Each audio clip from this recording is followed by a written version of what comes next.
Welcome to ECN Trade Daily Video. Before we begin, it should be noted that any advice is of a general nature only and that your personal circumstances have not been taken into consideration. Hello everyone, my name is Rob Clayton and thank you very much for joining me. The Australian dollar is expected to display another round of activity today, and it's only hours before we learn the outcome of the RBA's policy meeting. Last week, Governor Philip Lowe signalled a possible cut in interest rates, which are scheduled to be released from the announcement by the RBA at 2:30. The RBA is expected to follow on from its back-to-back cuts in June and July and is widely expected to cut interest rates by another 25 basis points and move the interest rate to a new record low of 0.75%. Highly likely that we could actually see from the statement another possible cut. Most people are talking about February. We could even see it in December if we fail to see the employment rate moved from this cut. At the moment, it stands at 5.3%, and the RBA's preferred level is at 4.5%.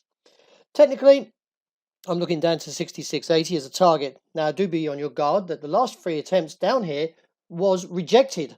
We got a long-tailed dragonfly doji, we got an outside range day to the bullish case, and an engulfing candle as well to the bullish case.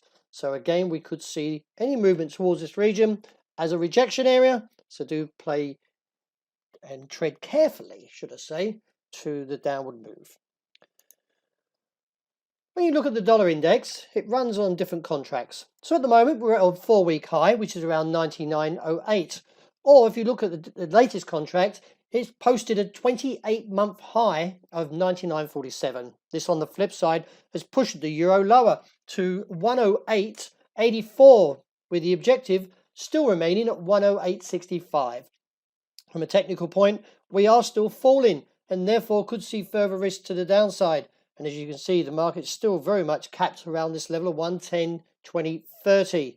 Still, let's see how the market plays, because if we do see a rejection from 108.65, could turn around towards this top side where the trend line doesn't come around, as you can see, at 110.10.20.30 area. Dollar yen, not backing away from this upward case at the moment, and still looking towards a level of 108.30.60. I do anticipate a rejection from there.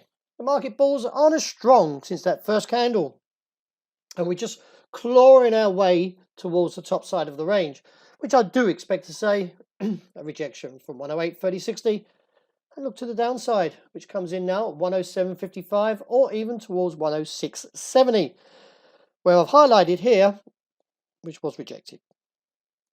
Pound still bearish and still maintaining its task to trade towards 121.70 as an objective since the break of 124.15.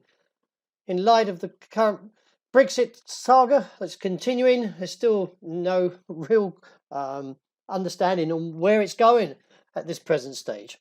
But technically, we can see from the RSI and the MACD that it does support a downward case to that target of 120.170, and reassess from there.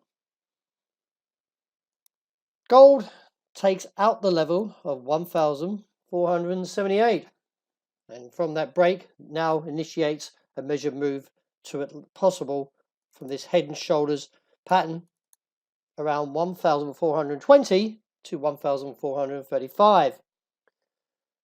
Until we get a break above 94, the downside target will hold, and therefore sees the first challenge at 62, down to 54, and then around 20.35, where this measured move comes in from the head to the neckline, from the neckline to the measured move. The market completely ignored these three candles, which are bullish, and instead plummeted 3% overnight, and now looking towards a target of 52.60 or lower to 51.45.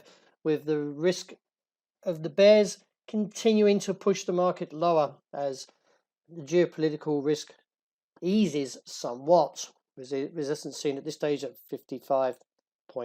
Well, that wraps up for today. Thank you very much for joining me. And as always, look out for the intraday report, and I hope you enjoy the great start to this new day.